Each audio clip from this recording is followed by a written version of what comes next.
tidak diketahuinya. Jadi orang yang bakal beruntung tuh pasti diawali semangat belajar, semangat menuntut ilmu.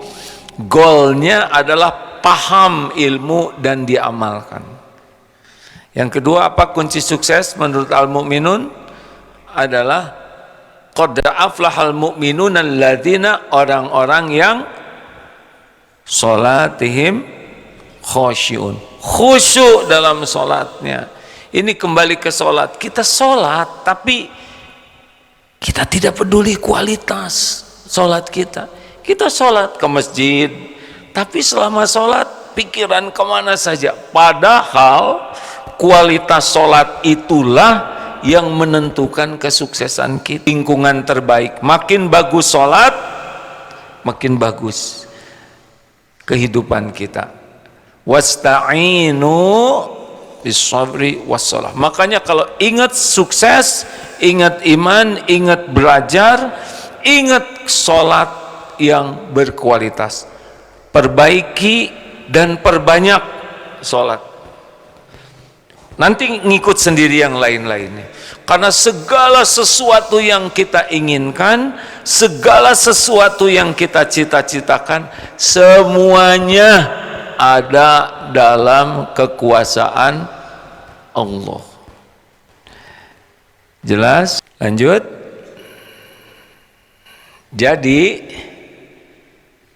kalau ingin sukses, sukses yang asli, jangan pernah bermain-main dengan sholat. Yang lain-lain nanti ikut, Pak. Sholat kita bagus, ngikut nanti yang lain itu. Diberikan oleh Allah. Gini-gini sederhananya ya.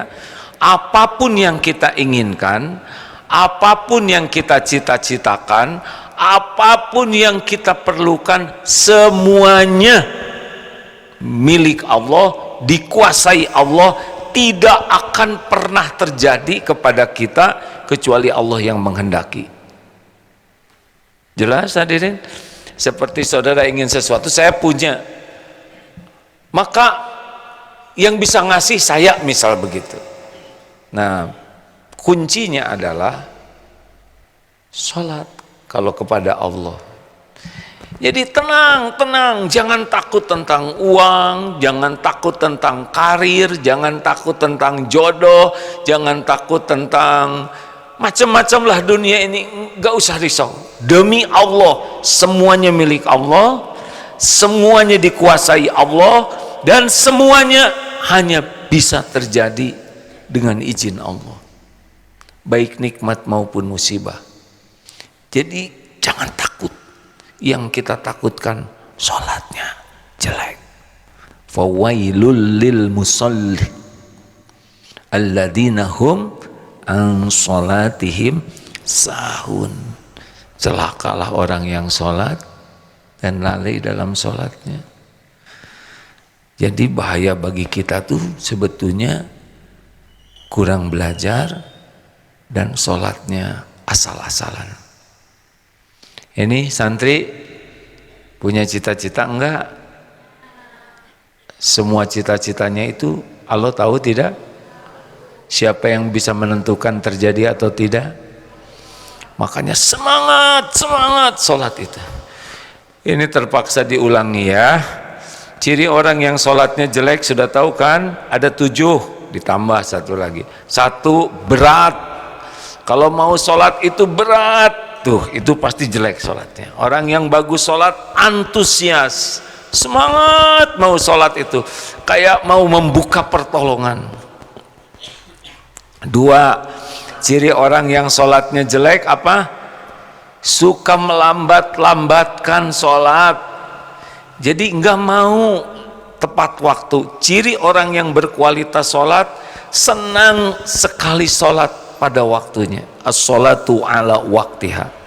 Kalau orang suka telat itu ciri-ciri itu nganggap remeh ke Allahnya. 3, ria. Dia mau sholat kalau ada orang lain yang tahu. Tapi kalau nggak ada yang tahu, maunya nggak sholat. Kalaupun dia sholat. Yang 4, gercep. Tahu gercep? Gerak cepot. Jadi gesit, tangkas. Allah tidak ada tumanina. Padahal bagian penting dari sholat itu tumanina. Makanya ciri yang keempat, orang yang sholatnya jelek itu cepat, dan orang yang bagus sholatnya itu tumanina, tenang, dinikmati. 5, ciri yang kelima, orang yang sholatnya jelek itu adalah sedikit ingat Allahnya waktu sholat. Justru waktu sholat itu ngelantur pikirannya kesana sini, apa aja diingat.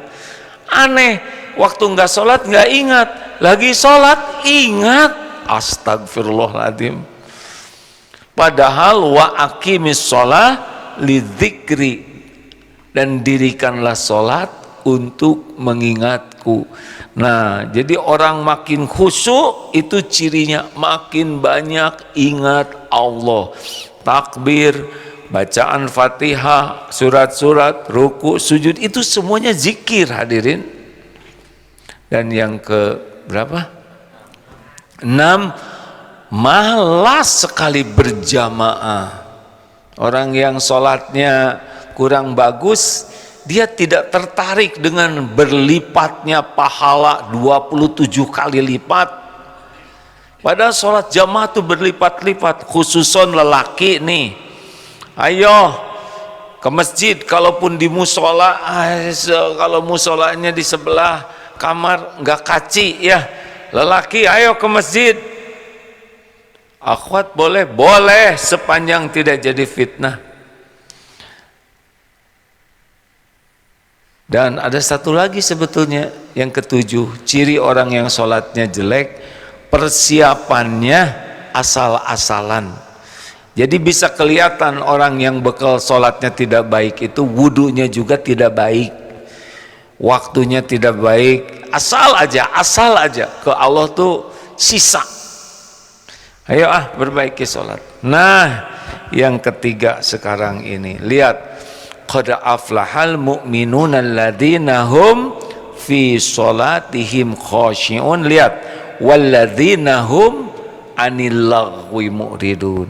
Ini ternyata ciri orang sukses itu adalah dia tidak mau melakukan kesia-siaan. Ada buku-buku yang dibuat, katanya ciri orang sukses itu adalah orang yang fokus kepada yang penting, paling penting. Waktu kita ini terbatas. Setiap kali kita melakukan sesuatu pasti terambil waktu kita. Dan waktu ini selain terbatas juga akan dituntut pertanggungjawabannya. Makanya disebut oleh Rasulullah dalam hadis riwayat Imam Tirmizi, min husni islamil mar'i tarkuhu ma la ya'ni. Di antara ciri-ciri ini orang Islam ini baik atau tidak, tarkuhu, dia meninggalkan apa-apa yang tidak manfaat baginya. Nah, jadi santri makin banyak melakukan hal yang sia-sia, bicara sia-sia, celetak-celetuk sia-sia, komentar sia-sia, nanyanya yang sia-sia, membahas yang sia-sia, melihat yang sia-sia. Makin banyak melakukan hal yang sia-sia, makin sulit sukses. Jelas? Nanti lihat saja, orang yang celetak-celetuk terus, bunyi terus, segala ditanyakan, segala dikomentari, segala didebatkan, pengen tahu yang tidak perlu tahu, makin banyak kesia-siaan, berarti kurang bagus Islamnya. Karena orang Islam itu yang baik itu tahu bahwa setiap dia melakukan sesuatu pasti ada balasannya. In ahsantum ahsantum li anfusikum wa in asatum falaha. Jika kamu berbuat baik, kebaikan itu untuk dirimu sendiri. jika kamu berbuat jahat, buruk, maka keburukan itu akan menimpa kita. Nah, makanya kalau lihat orang ngobrol itu sudah ketahuan tuh. Dari orang bicara, dari kita bicara, ini ketahuan. Ini kualitas Islamnya udah bagus atau tidak, kualitas imannya bagus atau tidak dari apa yang dia lakukan. Makin banyak sia-sia, tidak manfaat untuk dunia akhirat kita, berarti makin tidak berkualitas. Jelas? Kenapa di pesantren ini dilarang banyak bicara sia-sia? Karena dilarang hidup merusak dirinya sendiri dan orang lain. Sudah dirasakan tidak santri perubahannya? Enak tidak? Dengan menjaga lisan, menjaga perbuatan, enak. Apa manfaatnya tidak melakukan kesia-siaan? Ya, ini sudah dikumpulkan. Jadi orang yang tidak melakukan sia-sia itu apa sih? Oh, sia-sia itu apa sih? Perbuatan yang tidak nambah iman, sia-sia nih. Tidak nambah ilmu, sia-sia. Mau ngapain kita melakukan sesuatu tidak nambah ilmu? Yang tidak jadi amal soleh, tidak memperbaiki amal, sia-sia. Yang bukan kewajiban kita juga jangan lakukan kalau bukan kewajiban. Yang tidak menyehatkan badan, mau apa kita melakukan sesuatu yang merusak badan kita? Yang tidak mempererat silaturahim, mau apa kita lakukan? Penting kita silaturahim. Yang tidak membantu dakwah dan kemaslahatan dan tidak membuat diri kita jadi lebih baik, stop. Wal asr innal insana lafi khusr illal ladina amanu wa amilus solihat wa tawassaw bil haqq wa tawassaw bis sabr. Nih, istirahat sia-sia tidak?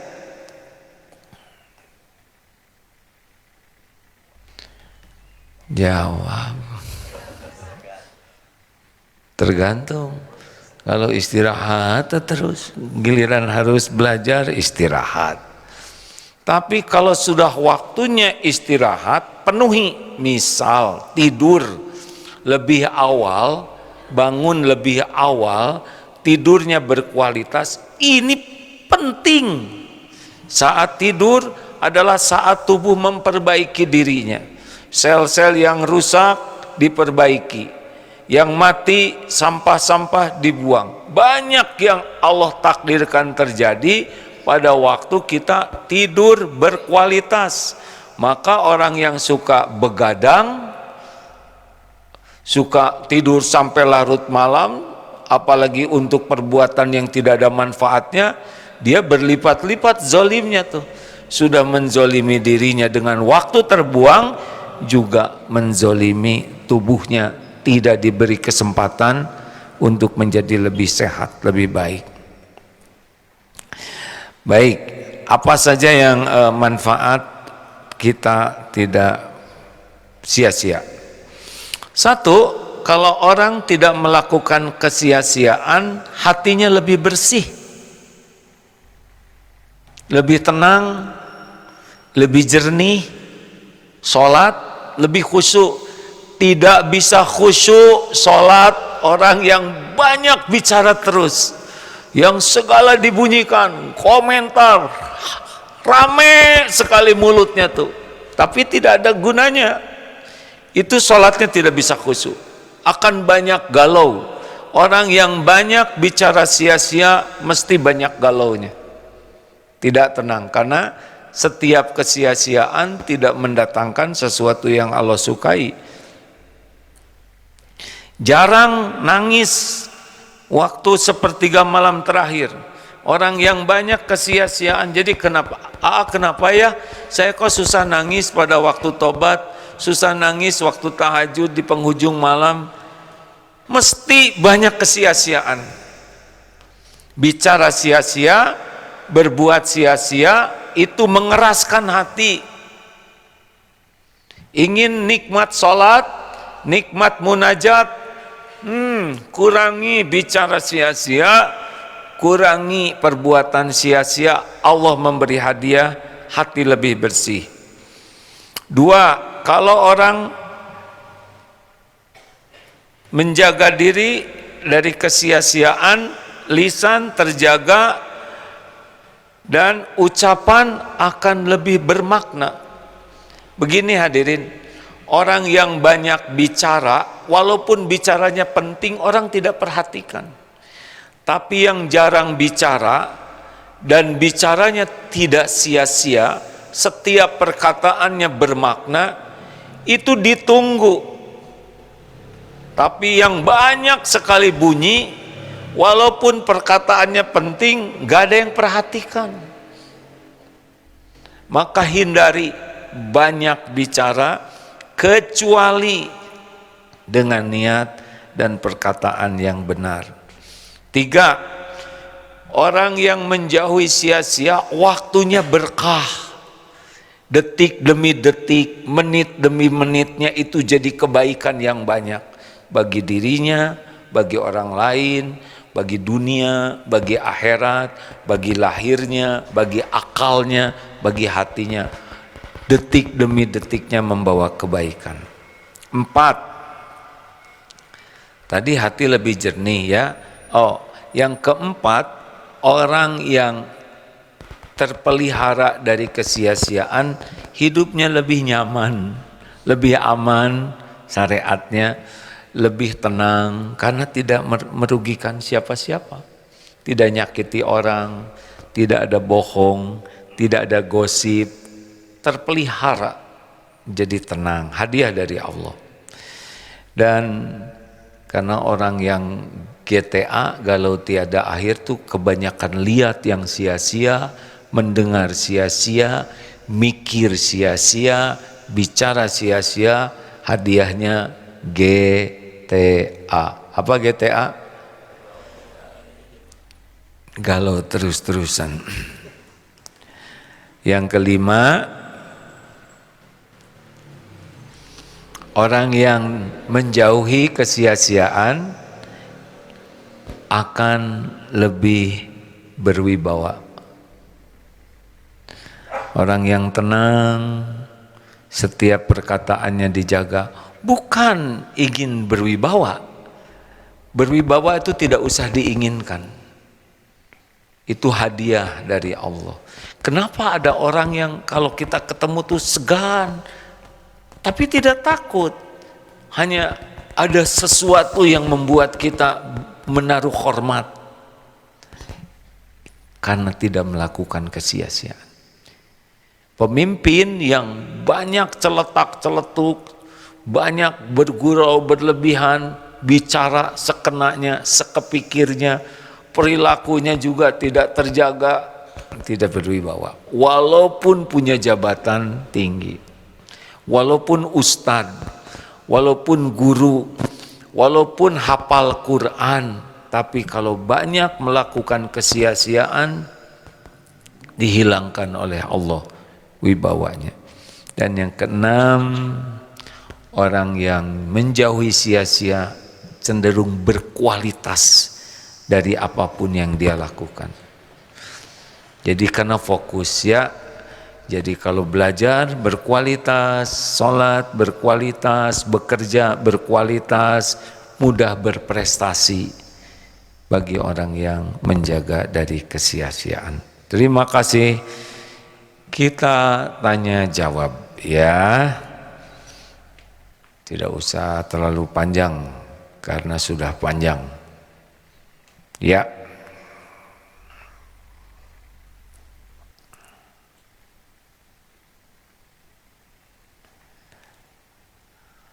Zoom dari 450 on 525. Benar Pip?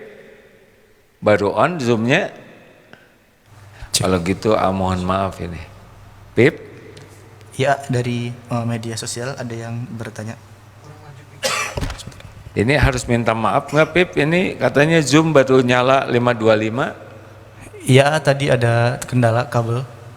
Oke, kalau gitu harus dibiasakan minta maaf ya. Iya. Jangan pernah kesalahan dianggap biasa. Kalau kita salah harus berani mengakui, harus berani minta maaf. Jangan sampai diam ketika salah. Dan kalau ada orang baik, kita harus mengakui kebaikan orang dan berterima kasih. Itu kebiasaan yang tidak boleh lepas dari orang beriman. Jadi gimana Pip, mau minta maaf? Iya, mohon maaf bagi jemaah di Zoom karena tadi ada kendala. Ya, Baru nyala 525. 525 ya. Mohon maaf ini dan terima kasih kepada yang memberikan masukan. Lanjut. Ada yang nanya, kesel enggak? Kesel, ya. Jengkel tidak? Jengkel, tapi tidak boleh marah. Kelihatan enggak lagi kesel? Kan? Ya, karena saya membayangkan orang-orang yang sudah nunggu dari tadi dan ternyata sudah keburu hilang. Tapi marah tidak menyelesaikan masalah. Harus minta maaf dan PDLT. Lanjut Pip. Baik, dari Instagram ada yang bertanya. Assalamualaikum warahmatullahi wabarakatuh. Maaf saya izin bertanya, apa hukumnya wanita dalam Islam jika suka dengan idol Korea, dan apa hukumnya kita menonton konsernya A? Semoga A bisa menjawab dengan saya. Ya, dalam Islam seseorang itu akan mengikuti idolanya. Jadi kalau terlalu mengidolakan orang yang tidak beriman kemudian mati, seseorang akan mengikuti yang dia cintai. Jadi wah ini idola orang Korea, pada mereka tidak beriman, tidak sholat, ya apalagi ya, lalu maksiat, nanti meninggal, nah besar kemungkinan dia akan mengikuti siapa yang diidolakannya. Mau apa? Mau apa coba? Kan yang diidolakan mah mendingan yang membawa kebaikan dunia. Udahlah, hidup ini cuma sekali, sebentar. Apakah mengidolakan artis Korea bisa membuat bahagia? Mustahil. Mustahil. Karena akan terus kepikiran sama itu, pengen lihat wajahnya, jadi dosa, nanti bukan makrom, kepikiran terus. Padahal orang Korea itu boro-boro ingat sama kita, ya kan? Ketemu juga mual mungkin, ya. Apa gunanya? Ya, karena sekarang zaman sudah seperti ini, banjir informasi, kita bisa lebih menyukai orang yang tidak jelas kemanfaatannya. Tapi tanya saja ke hati, kira-kira apa sih manfaatnya? Ya, apa tidak ada yang lebih layak kita idolakan? Rasulullah. Kalau ikut Rasul, belajar tentang Rasul, aduh ya Rasulullah, udah itu meninggal tuh nanti. Dengan izin Allah, kalau mencintai Rasul, ingat terus kepada Rasulullah, bersolawat, meninggal seseorang akan bersama yang diidolakannya. Begitu? Kalau kemarin masih mengidolakan, ya sekarang dahlah, cukuplah. Mau ngapain juga ingat dia, betul tidak? Yang pasti ingat ke kita tuh, fadkuruni adzkurkum, maka ingatlah padaku, ke Allah, Allah ingat ke kita. Ingat ke Rasul, bersolawat, sekali solawat 10 kali Allah memberikan solawat kepada kita. Kalau ke artis Korea gimana? Ingat ke dia gimana? Jadi tenang, jadi galau? Jawab, gak mungkin tenang, gak mungkin. Karena tenang itu cuma satu jalurnya, ala bizikrillah tatmainnul qulub. Enggak mungkin tenang, pasti kepikiran yang waktu terbuang lah. Ayo para remaja, kebanyakan lihat, kebanyakan pusing sendiri nanti. Nggak akan bisa bahagia dengan mengidolakan yang nggak jelas ya. Ya dunia sekarang ujiannya begitu. Anak-anak muda belum cukup informasi tentang Allah, tentang Rasul, jadi yang diidolakannya yang dia sendiri minum minuman keras, mungkin nauzubillah karena nggak tahu agama berzina, kemudian ya mungkin obat terlarang, itulah yang diidolakannya, dan hidupnya juga cuman jingkrak-jingkrak, pamer aurat, nauzubillah. Lanjut. Izin selanjutnya dari TikTok. Assalamualaikum, bagaimana kita bisa selalu tafakur dan apa di zaman Nabi ada ahli tafakur? Apa Pip? Bagaimana kita bisa selalu tafakur dan apa di zaman Nabi ada ahli tafakur? Oh, orang beriman itu senang bertafakur karena tidak melakukan sia-sia. Tafakur itu diperintahkan. Afala tatafakkarun. Ali Imran 191 ya. Bagaimana tuh? Astagfirullahaladzim. Ya kan? Inna fi khalqis samawati wal ard wa ikhtilafil laili wan nahari la ayatin li ulil albab alladzina yadhkurunallaha qiyaman wa qu'udan wa ala junubihim wa yatafakkaruna fi khalqis samawati wal ard rabbana ma khalaqta hadza batila subhanaka faqina azabannar. Yaitu orang-orang yang ingat Allah sambil berdiri, duduk, berbaring seraya bertafakur melihat tanda-tanda kebesaran Allah ini. Itulah yang disebut orang yang berakal, ulil albab. Jadi orang yang jarang tafakur ya belum efektif menggunakan otaknya. Tafakur apa aja? Masih ingat tafakur cecak? Cecak makanannya nasi lagi yang betul kan? Nyenyak, astagfirullahaladzim, cecak dengan nyamuk bersatu jadi nyenyak. Cecak makanannya laron, yaitu nyamuk. Cecak di dinding, betul tidak? Nyamuk di got. Coba, makanan cecak punya sayap, cecak tidak punya sayap. Harusnya cecak stres, demo. Ya Allah, please, ini gimana?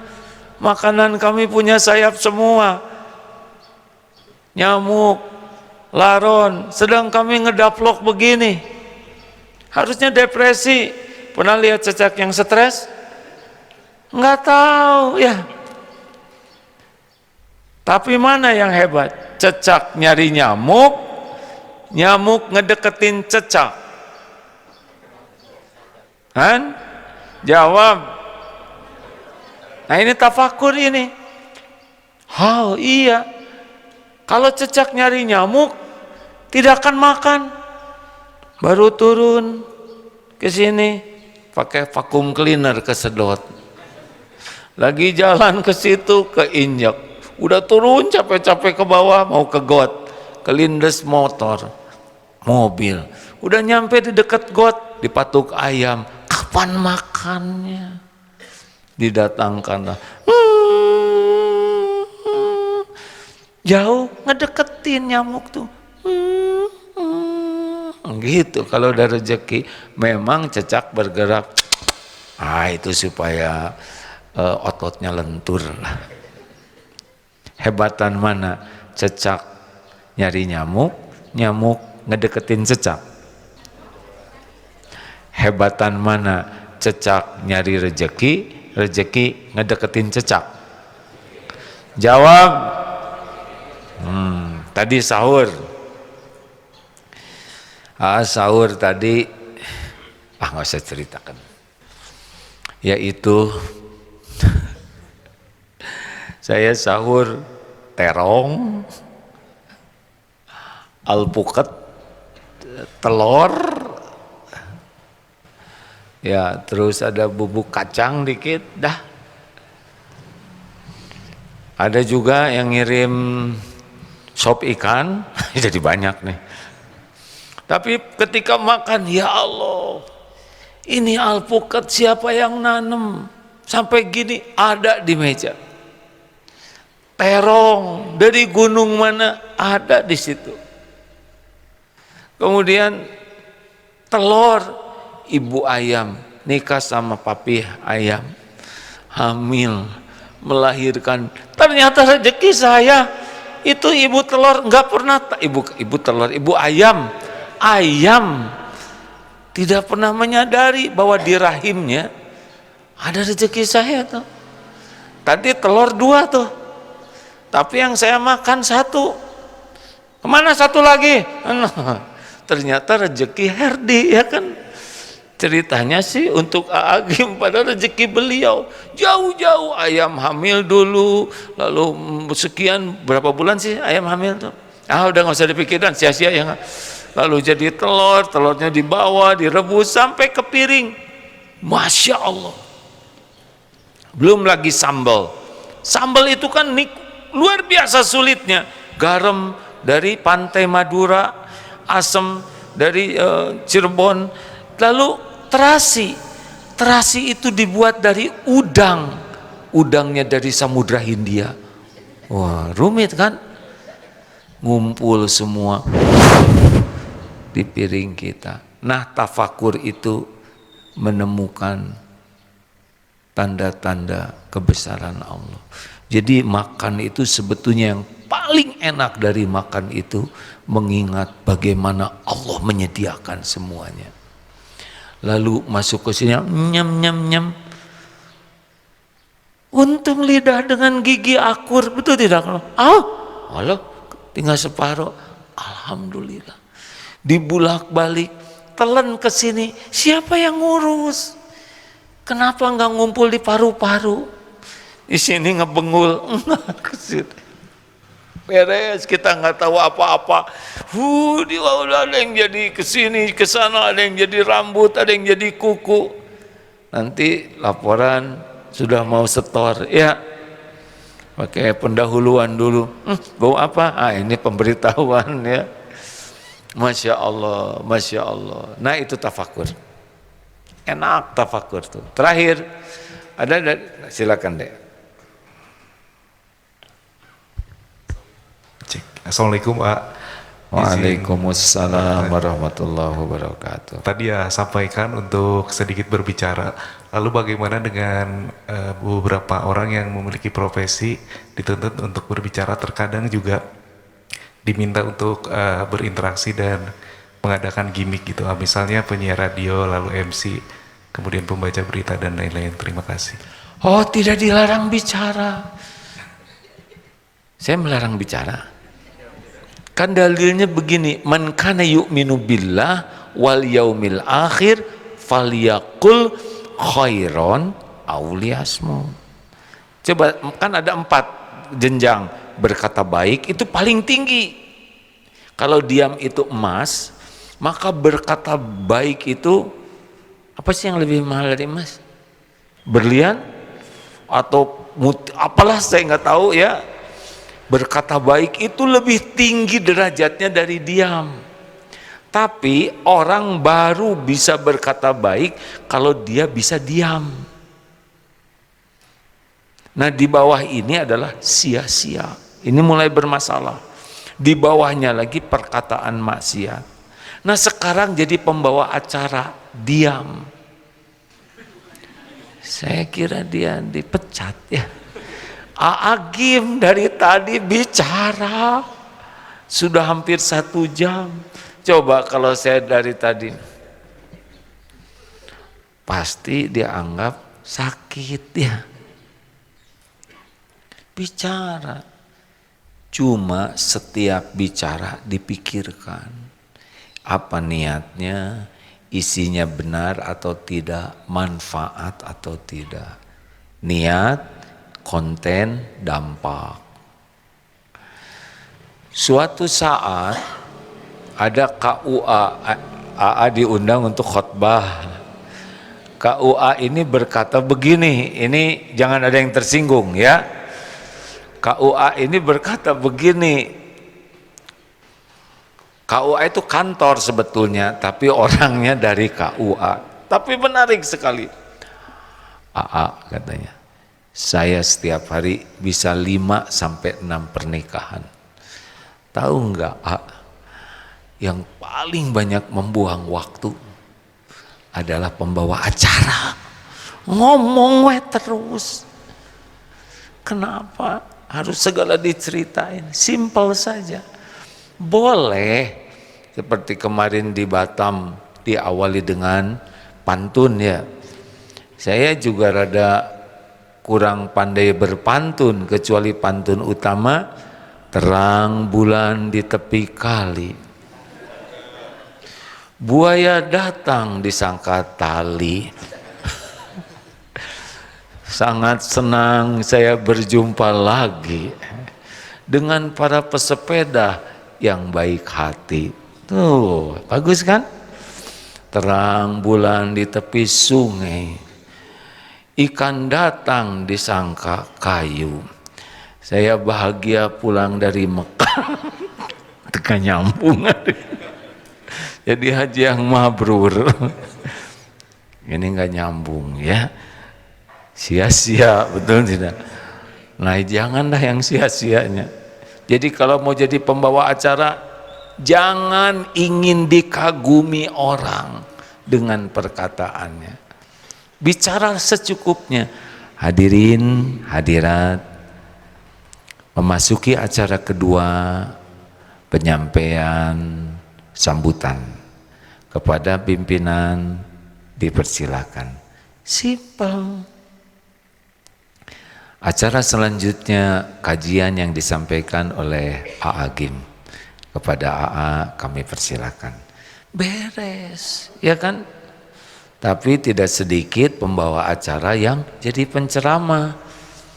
Nanti penceramahnya malah nggak kebagian waktu.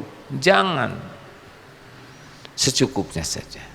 Kalau mau bergurau boleh, tapi jangan dusta, jangan berlebihan, dan jangan sia-sia.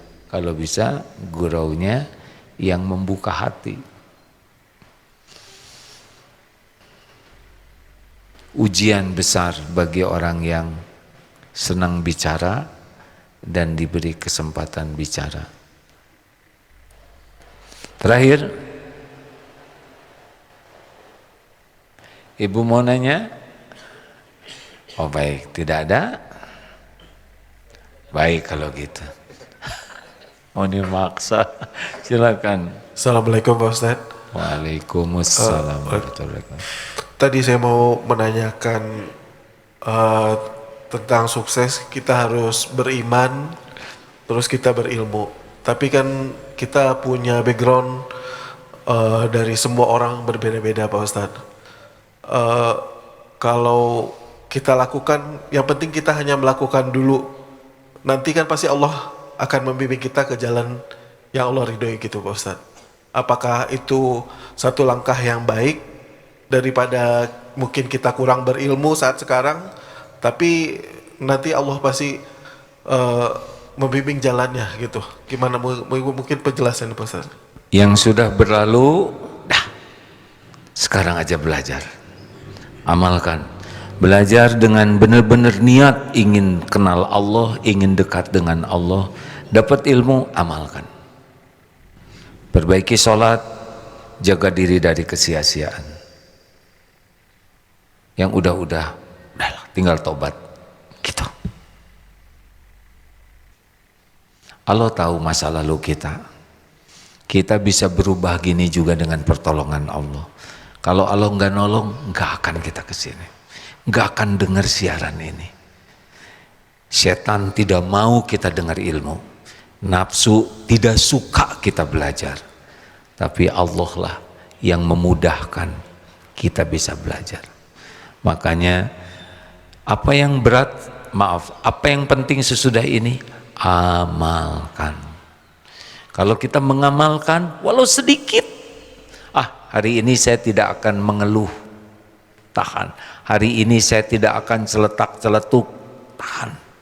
Jangan memberi nasihat kepada orang yang tidak nanya. Enek nanti orang tuh, belum tentu pas. Jangan segala dijelaskan kalau orang tidak memerlukan penjelasan. Jangan datang kalau tidak diundang, ya kan? Dan gak usah jawab kalau gak ada yang nanya. Mudah-mudahan manfaat. Rekan-rekan sekalian yang daftar untuk acara mikot, Astagfirullahaladzim. Nah itu udah bunyi, mikir belum selesai. Baru 1.748 orang. Kapasitas 4.000. Boleh? Acara hari Sabtu tanggal 4 sampai tanggal 5. Mabit, bukan mikot. Tadi saya ngomong mikot, astagfirullahaladzim. Ada yang terhormat Buya Yahya, insya Allah acaranya Sabtu Ahad, silakan hadir tanggal 4, tanggal 5. Katanya mau berangkat ke Australia, pamitan tanggal 28. Iya, tapi balik lagi hadirin. Itulah nggak jadi pamitannya. Tetap walaupun nanti pangkalannya di pesantren di Australia, setiap bulan kembali ke Indonesia untuk kegiatan yang sudah biasa kita lakukan ini dan ajar mengajar.